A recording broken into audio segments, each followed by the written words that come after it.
नमस्कार दोस्तों, आज की ये वीडियो मैं किसी की छवि खराब करने के लिए नहीं बना रहा हूँ, बल्कि आप लोगों को सतर्क और जागरूक करने के उद्देश्य से बना रहा हूँ। मेरी आप सबको हाथ जोड़कर विनती है कि ये वीडियो आप एंड तक देखें, क्योंकि हो सकता है कि इससे किसी मेहनत करने वाले इंसान की गाड़ी कमाई बच जाए।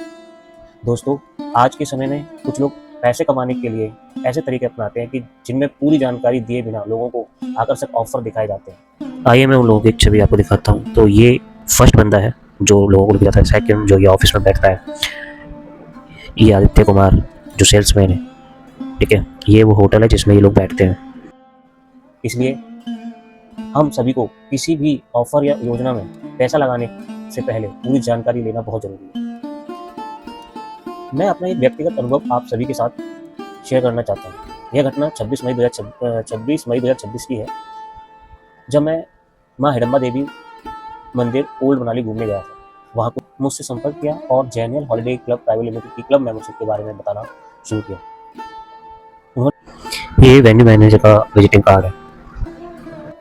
उन्होंने मुझे बताया कि यह एक प्रमोशनल ऑफर है जिसके तहत पूरे भारत में 3 स्टार, 4 स्टार और 5 स्टार होटलों के लगभग 2400 रुपये प्रतिदिन में रुकने की सुविधा मिलेगी। उन्होंने इस प्लान के इतने फ़ायदे बताए कि मुझे यह ऑफर अच्छा लगा और काफ़ी देर तक समझने और बार बार अनुरोध करने के बाद मैंने 50,000 की पेमेंट कर दी। लेकिन यहीं से मेरी परेशानी शुरू हो गई।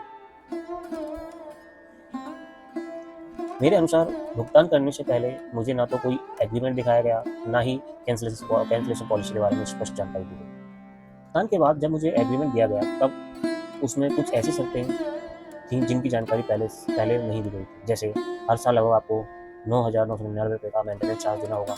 यह सुविधा केवल 6 नाइट और 7 डेज के लिए होगी पर ईयर। यानी यदि आप इन दिनों का उपयोग करते हैं तो प्रतिदिन का खर्च जोड़ने पर वास्तविक लागत पहले बताए गए ऑफर से अलग हो सकती है।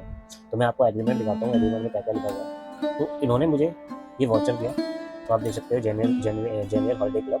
तो ये वाउचर मेरे को मिला था जब मैंने लकी ड्रॉ निकाला। तो इस वाउचर में भी आप जब हम पढ़ेंगे तो हमें क्या है, इस वाउचर को रिडीम करने के लिए 2600 रुपये पे करने पड़ेंगे पहले। और ये जो है ना, अपनी सर्विस पीक सीजन में हमें नहीं देंगे, तो उनके ना बहुत सारे कंडीशन है। इन कंडीशंस को हमें फॉलो करना पड़ेगा, तब जाके मैं इसका 2 डे 3 नाइट का सर्विस ले सकता हूँ। उसमें भी मेरे को पहले पेमेंट करनी थी। तो ये मैं आपको दिखाता हूँ, आप इनका एग्रीमेंट, ये इनका एग्रीमेंट है। एग्रीमेंट आप देखोगे तो इसमें ना ही ये कोई लेटर हेड नहीं, सिंपल पेपर पे इन्होंने मेरे से सारी चीज़ें इसमें मेंशन करनी है। तो मेरा नाम है, यहाँ पे एड्रेस है, मेरी ईमेल आईडी दे रखी है इसमें। तो अब यहाँ पे आप देख सकते हैं, यहाँ पे लिखा हुआ है 50,000 का पेमेंट मैंने किया था उस समय। और यहाँ पे जो सेल्समैन था वो था आदित्य कुमार त्रिवेदी, और दूसरा था गोपाल और एक आलोक। ये आई थिंक ये फ्रेंचाइजी इन्होंने ले रखी है। तो और इसमें ना ये है आपके ओनर डिक्लेरेशन। तो यहाँ पे क्या क्या दे रखा है इन्होंने कि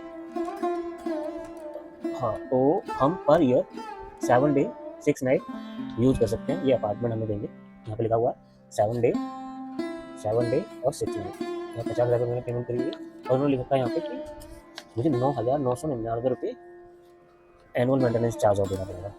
ठीक है, और इसके अंदर अब कुछ टर्म एंड कंडीशंस हैं जो कि मुझे बाद में पता चला। तो फर्स्ट, इतने सारी स्कीम की टर्म एंड कंडीशंस हैं, देख लो। इसके अंदर इन्होंने कैंसिलेशन पॉलिसी के बारे में भी लिखा हुआ है कि अगर कोई मेंबर, यहाँ पे लिखा हुआ है, in case purchaser find any defects with the agreement, the purchaser can cancel the agreement within 3 days of signing the agreement by giving written notice to the company at its corporate office. In the event of purchaser giving the notice within 3 days, the deposit money will be refunded back after deducting processing and marketing fees 20,000 rupees in after 60 days. देखो, processing and marketing fees, तो जबकि उस बंदे ने अभी तक इनकी कोई सर्विस नहीं दी है, फिर भी उसे 20,000 रुपये पेमेंट करनी पड़ेगी। देखो इनके टर्म एंड कंडीशन। तो ये जो टर्म एंड कंडीशन है ना, इनको सब कुछ देखने के बाद मैंने इनसे मना कर दिया था एग्रीमेंट में साइन करने के लिए। लेकिन इन लोगों ने कहा कि आपका कैंसिलेशन अब कंपनी से ही होगा, तो आपको क्योंकि आप अगर साइन नहीं करेंगे तो आपकी एंट्री नहीं होगी, तो कंपनी में इन्फॉर्मेशन नहीं जाएगी, तो वहाँ से कैंसिलेशन नहीं होगी। तो मैंने एग्रीमेंट पर साइन तो कर दिए थे इनके, बट अगर एग्रीमेंट पर साइन करने के बाद फिर मैंने इनसे बोला कि कोई कैंसिलेशन का प्रोसेस बताओ। तो उन्होंने मुझसे एक लेटर लिखवाया कि कैंसिलेशन हम क्यों करना चाहते हैं। ठीक है, तो मैंने लेटर भी लिख दिया। तो लेटर लिखने के बाद मैंने इनसे बोला कि मेरा पैसा कब तक आ जाएगा, तो उन्होंने बोला कि भाई 60 डे लगेगा पेमेंट आने में। तो दोस्तों इन लोगों के चक्कर में मैं कम से कम 1 हफ्ता घूमा। मैं चंडीगढ़ भी गया, इनका हेड ऑफिस भी देखा। तो हेड ऑफिस में ना एक कमरा है 10 बाई 10 का, उसमें लड़की बैठी हुई है। तो जब वहाँ पे गया तो उसके पास कोई जवाब ही नहीं था, तो कभी मैं बात करूँगी। तो मैंने उसके बाद फिर मैं दोबारा से इनके पास गया मनाली, पैसा खर्च करने के बाद। तो वहाँ पे पता चला मेरे को कि सर आपको कंपनी से ही बात करने के लिए। मेरी कंपनी में गया था, वहाँ पे तो कुछ ऐसा था नहीं। तो उन्होंने, मैं इतनी रिक्वेस्ट करने के बाद, तब उन्होंने मेरे को उससे 1 हफ्ते के बाद, यानी कि 15 दिन के बाद मुझे 34,500 रुपये ट्रांसफर किए। तो अभी भी 15,500 रुपये उन्होंने रख लिए, क्योंकि उन्होंने बताया कि ये आपकी प्रोसेसिंग फीस है, जबकि कोई प्रोसेसिंग हुई नहीं है। मेरा नाम भी एंटर नहीं हुआ, तो प्रोसेसिंग फीस किस बात की लेगी। ठीक है, तो भाई मैं यह नहीं कह रहा हूँ कि हर किसी का अनुभव मेरे जैसा होगा। मैं केवल अपना व्यक्तिगत अनुभव आपके साथ साझा कर रहा हूँ, ताकि आप कोई भी निर्णय लेने से पहले आप जानकारी अवश्य लें। भाई मैं बता रहा हूँ कि मैंने उनके साथ क्या कम्युनिकेशन की थी। मैंने उनको ईमेल लिखा, ईमेल पे कोई जवाब नहीं था, और मैंने इनसे बात भी की फ़ोन पे। तो आपको मेरी फॉरेस्ट मतलब की क्या बोलते हैं? जी सर। हेलो जी सर। तो सर मैं सत्यनारायण बोल रहा हूँ। मेरा एक कंसर्न था यहाँ पे, क्या नाम है, हॉलिडे क्लब में। तो 26 तारीख को मैंने एक प्लान लिया था। मैंने आई थिंक मेल भी कर रहा हूँ अपने रिफंड के लिए। ठीक है, आप लोगों ने रिफंड किया है, बस 34,500 दिया। 15,500 किस बात के काटे हैं आप लोगों ने? 20,000 लगती है सर कैंसिलेशन चार्जेस। तो भाई मेरे को पता तो नहीं था ना इस चीज के बारे में। आप लोग ऑलरेडी एग्रीमेंट में ऑलरेडी मेंशन है। तो एग्रीमेंट दिया नहीं था ना पेमेंट से पहले? सर ऑलरेडी वो हाइक की कैंसिलेशन आपने किस बेस पे रिफंड अप्लाई किया था सर? सर मैंने जो रिफंड अप्लाई किया था, जो उन्होंने मेरे को चार्जेस बताए थे, जो रूम के चार्जेस थे, वो मेरे जो उन्होंने बताए थे, तो आपको जो चीज है सर वो ऑलरेडी है ना सर। कंपनी की पॉलिसी थोड़ी चेंज कर सकते हैं। 20,000 है, ये भी आपकी ये बताना चाहिए ना आपको। कस्टमर क्यों नहीं बताते हो आप लोग? सर मेरा काम थोड़ी है यार।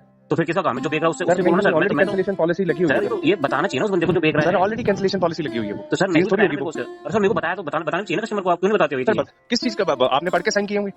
आपने किसी में ऐसे ही साइन पेमेंट तो आपने पहले ले ली थी ना? ये चीजें नहीं होती सर। तो क्या होती? हेलो हेलो हेलो, हाँ जी, क्या हुआ? उसका कोई मेरे पास कोई रिस्पॉन्स ही नहीं आ रहा है। सर मैंने तो पहले कहा था सर, कंपनी से देख लीजिए सर। अरे कौन सी कंपनी यार? 4x4 का कंपनी में बैठी लड़की, वो क्या देखेगी वो? सर आप उन्हीं से बात कर लीजिए सर। मैंने आपको पहले कहा था कि अगर आप हमारी कंपनी कर रहे तो मैं सुनो मेरी बात भाई, तुम्हारी कोई कंपनी नहीं है, खाली एक कमरा है। वो लड़की क्या उसको कह रही मैं बुकिंग करती हूँ, जहाँ से आपने लिया वहाँ बात करो। वो तो ये कह रही है यही चीज मैंने कहा था सर कि मैं आपको सॉल्यूशन दिया तो आप समझ नहीं रहे थे। तो भाई वो तो इस तरीके से रिस्पॉन्स कर दिया। मैं गया था चंडीगढ़, ऐसा नहीं है वहाँ पे नहीं गया। 4x4 का कमरा है वहाँ पे, लड़की के लिए बैठी, मैं खाली बुकिंग करती हूँ। ठीक है, हाँ मुझे बताओ कहाँ जाऊँगा मैं, कौन सी कंपनी में जाऊँ? कहीं और कंपनी बताओ। मैंने सेम चीज कहा था सर। आपने तो हमारी कंप्लेन की ना सर। अरे तो भाई तुम्हारी क्या कंप्लेन करती, क्या लिखा है मैंने उसमें? ये तो देखो पहले सर। आपने उसमें चीज लिखा कि हमने मिसलीड किया। हाँ तो मुझे बताया आपने मुझे सुनो मेरी, आपने मुझे बताया कि भाई आप अगर आप मेरे को वो बंदा कह रहा है सर आप एक बार सर्विस ले लो, अगर आपको अच्छी लगे कभी कैंसिल कर देना, हम आपको करा देंगे। ठीक है, आप उसमें क्या कैंसिलेशन चार्ज क्या लग रहा है आपको? कल बंदा को सर मैंने आपको क्या कहा था कि आप जितने भी डेज का आप सर्विस लोगे, प्रोपोर्शन रेट का मतलब समझते होंगे सर आप। भाई मेरे को नहीं चाहिए सर्विस आपकी, सर्विस मेरे को मेरा जो पैसा है आप मेरे को वापस कर दो। मेरे को नहीं चाहिए सर्विस आपकी। ठीक है ठीक है दोस्त, आपको मैंने कितने दिनों से मैं फॉलो कर रहा हूँ, मेरे पास आज को 7 दिन हो गए। आप कृपया करके मेरा ना जो भी आपका प्रोसेस है वो 7 दिन तो नहीं हुए सर। हाँ जी, आज 7वां दिन चल रहा है। ठीक है, 26 तारीख को मैंने आपको बोला था। ठीक है, 26, 27, 28, 29, 30, 31 सॉरी आज 7वां दिन है। ठीक है, मैं वही कह रहा हूँ आपसे, 1 वीक हो गया है। ठीक है प्लीज अब उसको ना प्रोसेस करा दो। ठीक है, और मेरा पैसा मेरे को वापस करवा दो, जो भी आपका लग रहा है। ठीक है भाई, मैं आपसे ना रिक्वेस्ट कर रहा हूँ, और उस समय मैं आपसे रिक्वेस्ट कर रहा हूँ। ठीक है, वही चीज तो कहता आपकी रिक्वेस्ट पे मैंने आपको सारी चीजें आपको गाइड भी की थी सर। भाई मेरे को नहीं चाहिए, कैसे गाइड की थी सर? अब मेरे को नहीं चाहिए, और मैंने कंपनी में भी जाके वहाँ पर मैं घूम के आ गया हूँ। मुझे लग रहा है भाई वो भी है ना, कंपनी भी जेन्युइन नहीं है। जो आप बोल रहे थे ना कि भाई तुच्ची मुच्ची कंपनी, वो मेरे को भी दिख रहा है कौन सी तुच्ची मुच्ची कंपनी है। ठीक है प्लीज यार उसको आप प्रोसेस करा दो प्लीज। मैं आपसे मैं इन्फॉर्म कर देता हूँ। ठीक है, कंपनी का आज इवनिंग तक आपके पास मेल आ जाएगा। जो भी कैंसिलेशन चार्ज होंगे 18% जीएसटी, 3% आपका मशीन चार्ज। 18% जीएसटी और 3% कहीं नहीं लिखा हुआ है, खाली 20,000 लिखा हुआ है। वो भी मैं वेबसाइट में जीएसटी। पहली बात मैं तो वेट नहीं करूंगा। सुनो मेरी बात, अगर मान लो पहली बात तो मेरा ना वो प्रोसेसिंग हुई नहीं, मेरी मेंबर आईडी क्रिएट नहीं हुई, तो प्रोसेसिंग फीस आप लोगे मुझसे। पहली बात ये आप समझ नहीं रहे, आप समझ नहीं रहे। अगर आपने पढ़ा होगा तो आपको क्लियरली चीज मेंशन करके मिली। अगर 3 दिन के जैसे कि आपने किया, विदिन 3 डेज आपने कहा कि हमें नहीं करना, आप हमें मैंने सेम डे पे गया, मैं तो 1 घंटे में आपको रिस्पांस कर दिया था। 1 मिनट बाद भी करेंगे ना सर रिस्पांस, 1 मिनट बाद भी जो बतानी चाहिए होती है कि भाई आप सर आप उसे कैंसिल करोगे ना सर। आप प्लीज अरे सर आपका आप वहां पे देख रहे हो, आपको इन्फॉर्म करना आपकी जिम्मेदारी होती है। मुझे क्या पता आपकी कंपनी के नॉर्म्स क्या है? मैं तो नया हूं ना, मुझे क्या पता। हमारी जिम्मेदारी क्या होती है सर? जो हमारे कंसेप्ट में जो कंपनी डिलीवर करती है सर, वो हमारी जो है इन्फॉर्म करना कर्तव्य होता है, जो कि हमने किया। पहली सेकंड चीज आपने पूरी इन्फॉर्मेशन ज्वाइन किया था सर, कैंसिलेशन ज्वाइन किया था। नहीं मैंने आप अगर मेरी बात को रिकॉल करेंगे ना, तो मैंने हर बार यही बताया अगर मैं कैंसिलेशन के लिए जाऊंगा तो मुझे क्या प्रोसेस करना पड़ेगा। तो आपने बोला क्या ना, आप फोन आएगा सर, आप उसे बोल देना, और अगर आपको कोई भी सर्विस अच्छी लगती है कभी भी कैंसिल कर देना। ठीक है, यही बोला मैंने ये चीज कहा था सर। आप सर्विस लेते हैं, मैं दोबारा रिपीट कर देता हूं सर। आप इंस्टेड आप कैंसिलेशन के लिए कहेंगे सर, कैंसिलेशन चार्जेस लगेंगे सर, राइट? 20,000 मैंने आपसे कहा था कि कैंसिलेशन चार्जेस जाएंगे। मैंने कहा था चलो मैं कंपनी के यहाँ पे बात कर लूंगा कि जो भी चीज है 80% जीएसटी वगैरह सब डिडक्ट करिए, इसी में 20,000 में इंक्लूड कर दीजिए, बिकॉज़ इसमें 18% मींस 9,000 रुपए आपका कैंसिलेशन चार्जेस होता है 50,000 का, राइट सर। और आपका जो 3% वो होता है, बाकी जो है एडमिन चार्ज एडजस्ट करके मैं अपनी यहाँ पे उसको करवा देता, ठीक है सर। बट मैंने आपसे ये भी चीज सेकंड ऑप्शन भी ये भी दिया था मैंने आपको कि आप अगर वैसा अगर आप एक बार यूज करके देखना चाहते हैं सर्विस, आप सर्विस यूज करके सर्विस में किसी भी तरह की कोई दिक्कत आती है, आप प्रोपोर्शनल रेट में, जैसे अगर आपने 1 दिन की सर्विस ली तो जो भी आपका अमाउंट होता है 1 दिन का वो अमाउंट कट करके मिल जाएगा अगर आप सर्विस के भी यहाँ पे कैंसिलेशन करवाते हैं। और पर्सनल रीजन से कह रहे हैं अगर आप कैंसिलेशन करवाने के लिए तो पर्सनल रीजन से जो आपको 20,000 डिडक्ट होगा, ठीक है। मैंने यही दो चीज आपको गाइड की थी, जो कि मैंने कोई गलत गाइड नहीं किया था। इवन आप चाहे तो कस्टमर केयर में कॉल कर लीजिएगा, कस्टमर केयर से क्लियर कर लीजिएगा सर, चाहे ऐसा है या तो मैं आपको पूरी कन्वर्सेशन नहीं सुना सकता क्योंकि 8 मिनट की कन्वर्सेशन थी, तो आप देख सकते हैं किस तरीके से बातें कर रहे हैं ये लोग। तो मेरी आप सभी से यही अपील रहेगी, कोई भी भुगतान करने से पहले पूरा एग्रीमेंट जान चुके हैं, कैंसिलेशन पॉलिसी या रिफंड पॉलिसी लिखित में समझें, किसी भी ऑफर के आकर्षण में आकर तुरंत पेमेंट ना करें और सभी टर्म एंड कंडीशन समझने के बाद ही नहीं। अगर यह वीडियो किसी एक व्यक्ति को की मेहनत की कमाई बचा देती है तो मुझे लगेगा कि मेरा उद्देश्य सफल हो गया। यदि आपको यह जानकारी उपयोगी लगी हो तो इस वीडियो को अपने दोस्तों, परिवारों और सभी सोशल मीडिया प्लेटफॉर्म पर ज़्यादा से ज़्यादा शेयर करें ताकि कोई व्यक्ति बिना पूरी जानकारी जल्दबाजी में इन लोगों के चक्कर में ना फंसे।